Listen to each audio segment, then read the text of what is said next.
I will stand on what I say, mate. I'll either fight in the ring, which and forget about that one, pal, because I fought world-class men in my time.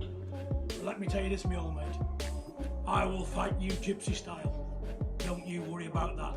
I've never ever denied a challenge in my life, my friend. You've mentioned my name, you've got to fight. And things got a little bit heated towards the end, and we just sort of said to each other, look, Mike, you can leave it. But then we've been on the socials, we've been messaging back and forth, and I've basically said in the end, you're all full of shit. You're just all talk, you're all walk around like hard men, like you're gonna beat this guy down, beat that guy down, you'll fight anyone, you're fighting men.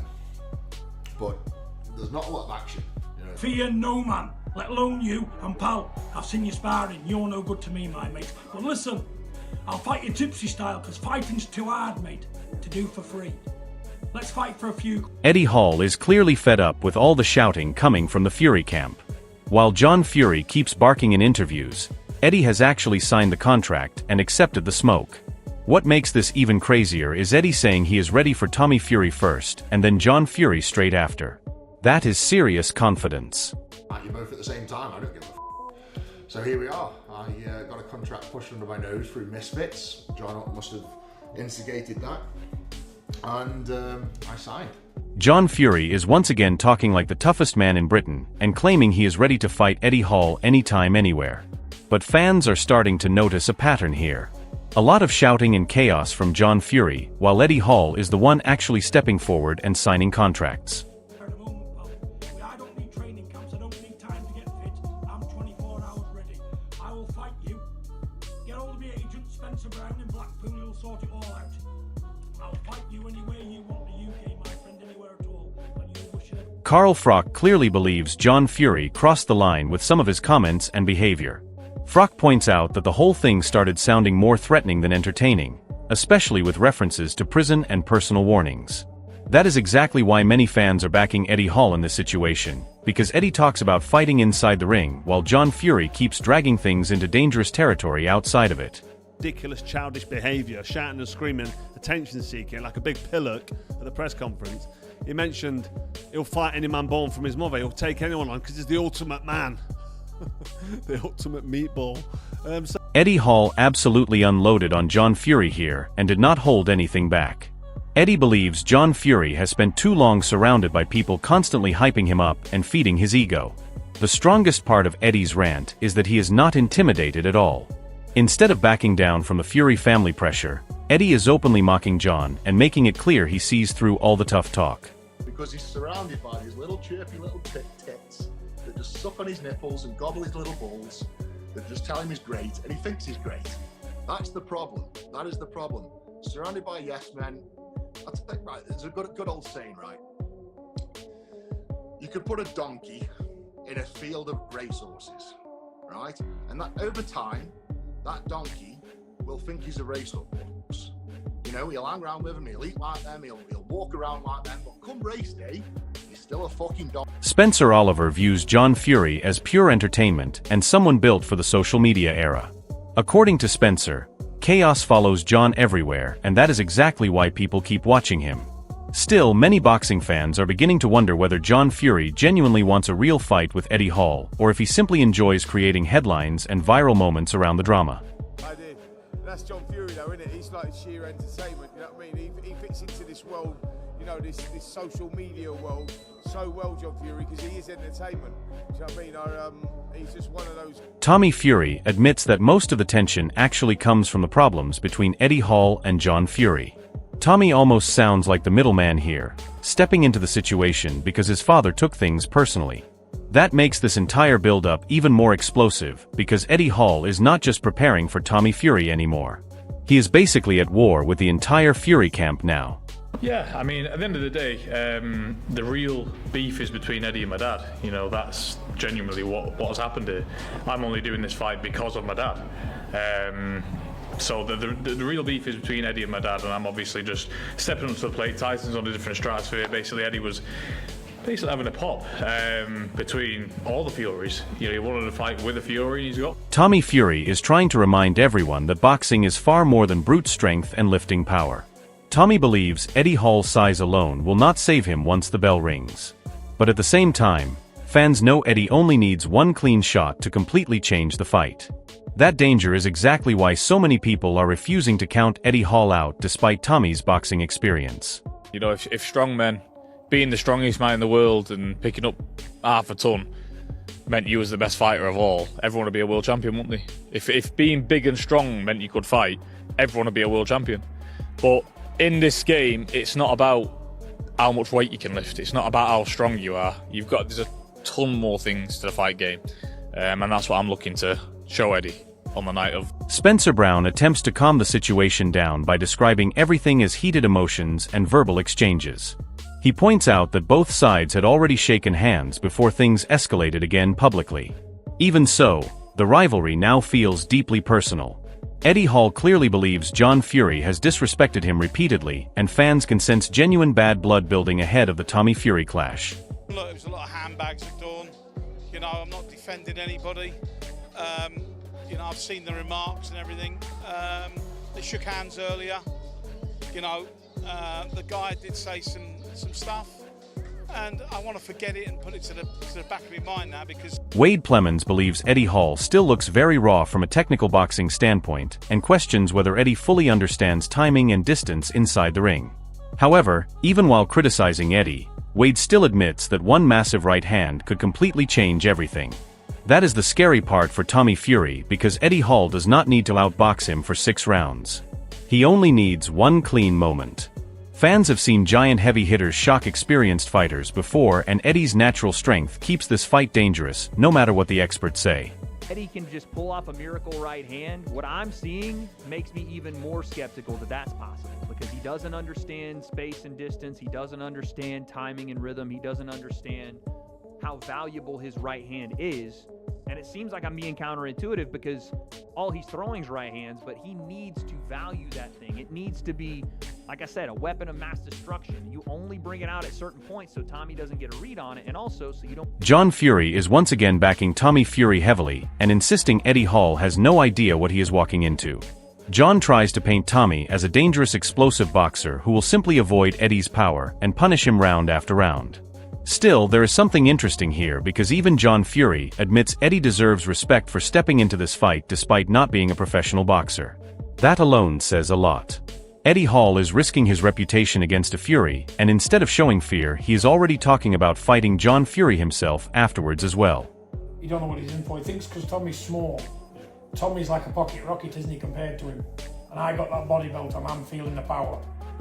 He can't take that. That's why he wants to do 2-minute rounds, isn't it? You can't do the 3. You know, I can't blame him. You've got to give Eddie all props because he's not a fighter. He's going to get in with Tommy knowing full well what can happen to him. And the only thing he's going to try and do is swing.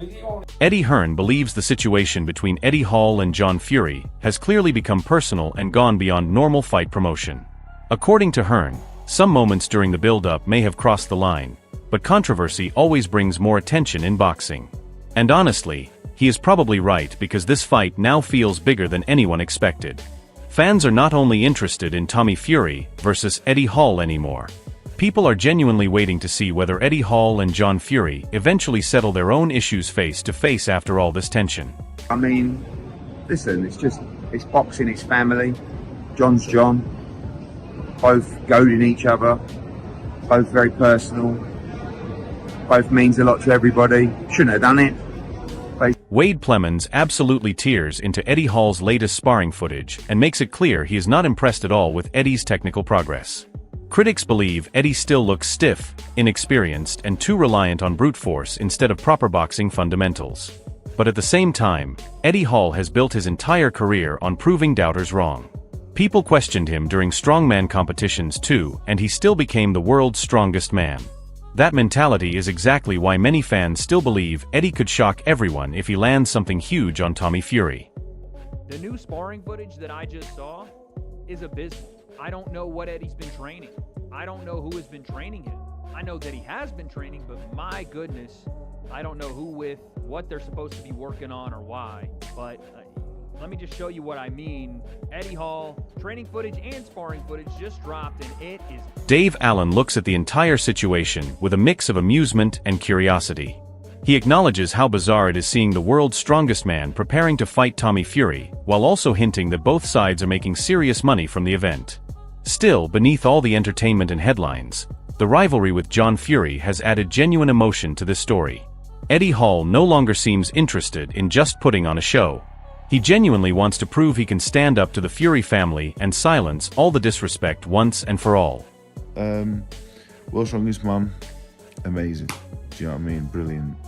He's fighting Tommy Fury. I thought they were mates. They probably are mates. They're probably making a fucking fortune as well. Dave Allen admits that even though he does not fully respect these crossover-style fights from a pure boxing perspective, he still understands exactly why fans are obsessed with this matchup.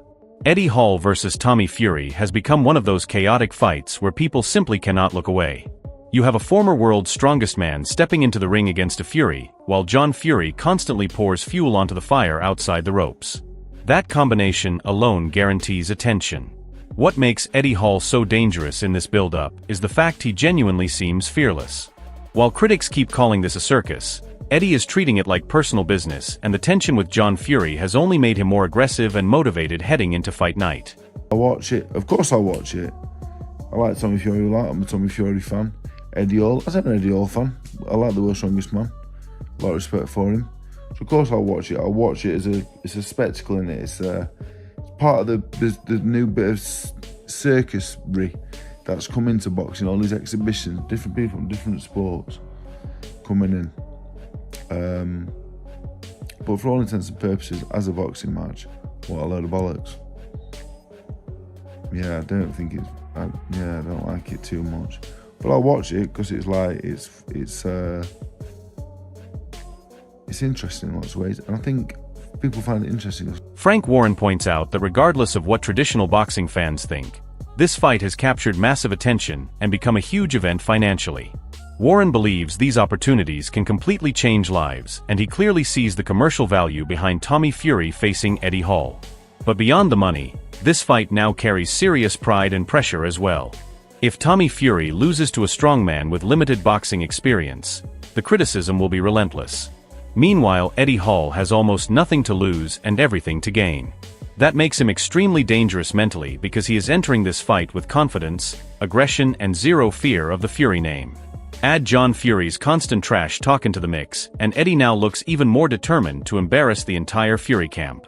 It's grabbed everybody's attention for various reasons, and they're getting, Tommy's getting life-changing money, and I can't knock that. You're in the ring, it's a dangerous place to be, and my job is, if I see a fight that I feel he can win and I'll put him into it, then I'll do that, and it gets him further up the ladder. Vidal Riley leans toward Tommy Fury winning the fight, but still leaves the door open for chaos because of Eddie Hall's unbelievable size and power. That uncertainty is exactly why this matchup has become so fascinating. Everybody understands Tommy Fury should technically be the better boxer, but nobody truly knows what happens when a giant like Eddie Hall lands clean. Eddie is not entering this fight like a normal crossover celebrity either. He genuinely carries himself like a man preparing for war. The way he has responded to John Fury's insults shows he is emotionally invested now. This is no longer just about headlines or paydays for Eddie Hall. He wants respect, and he wants to prove the Fury family are not as untouchable as they think they are. Eddie, when I sparred Eddie, he was 140 kg. I don't know how much he's gonna have to be for Tommy, but Tommy should win, innit? Like, he should win. But Eddie Hall, who knows? It makes sense for Tommy, innit? It's a good fight. Simon Jordan does not hold back whatsoever when discussing John Fury's behavior, and completely tears into the way he conducts himself publicly. Jordan describes John's actions as thuggish and vulgar, while also reminding people about his past controversies. Comments like these only strengthen Eddie Hall's position with many fans because Eddie is beginning to look like the calmer and more controlled figure despite his aggressive personality. That says a lot considering Eddie Hall is known for explosive outbursts himself. The more John Fury keeps escalating things verbally, the more support Eddie seems to gain online. Fans are now desperate to see whether Eddie Hall can back up all his confidence inside the ring and potentially humble the Fury camp in front of the entire boxing world. No, not really. It's thuggish behaviour. John Fury's, is boorish, thuggish, unedifying, unpalatable, uncouth, vulgar behaviour. Absolutely. But what do you expect from John Fury? Well, John Fury's been in prison for gouging someone's eyes out. What did you expect him to do? Convert into a Samaritan? Is it a nice look? No. Was it a nice look over the years in boxing about so many things? This ridiculous sentimentalising of society and expecting everyone to behave in their best version of themselves. Wade Plemons believes Tommy Fury should comfortably control the fight if Eddie Hall slows down after the early rounds. He argues that Eddie still lacks proper boxing fundamentals and relies far too much on wild, explosive power shots. However, even Wade admits Eddie Hall is an incredibly dangerous athlete with frightening natural strength and quick reactions for a man his size. That is what keeps this fight interesting. Tommy Fury is under huge pressure here because people expect him to win. Eddie Hall, on the other hand, can swing freely without fear. And mentally, Eddie almost looks hungrier right now. John Fury's constant attacks have pushed him into proving mode, and that can create a very dangerous version of Eddie Hall once the bell rings. I know he's going to take it seriously. Now, I expect Tommy to pretty much do what he wants with him if he can get, Eddie to relax a little bit after the first, second, and maybe third round. Because as big as Eddie is and as athletic as he is, he can't box very much. He's not a great boxer. He swings for the bleachers. He's got great power, obviously, and he's a good athlete. He's a really good quick-twitch athlete. But even in the Hafthor Bjornsson fight, I can't even believe we're referencing this in terms of a Tommy Fury fight, but even in that fight, I know Eddie had one arm because he had a shoulder messed up, but Thor outboxed him and stuck a left hand on him. He was a southpaw. It was tricky, but hey, listen, and Tommy is not a high-level operator, but he better be high-level enough. No matter what happens on fight night, this matchup has already become one of the wildest crossover stories boxing has seen in years. For Tommy Fury, this is about protecting the Fury name and proving that a trained boxer should never lose to a strongman no matter how powerful he is. But for Eddie Hall, this feels far more personal now. After weeks of tension with John Fury, disrespect from critics, and endless doubts about his boxing ability, Eddie looks like a man who genuinely wants to shock the world. If Tommy Fury wins, people will say experience beat raw power exactly like expected. But if Eddie Hall lands that one massive shot and pulls off the upset, the internet will absolutely explode and the Fury camp may never hear the end of it. Right now, Eddie Hall honestly seems like the hungrier fighter mentally because he is fighting with emotion, pride, and something to prove. But what do you think happens when these two finally step into the ring? Does Tommy Fury outbox Eddie Hall comfortably, or can Eddie produce the biggest upset of the year? Let us know your prediction in the comments below.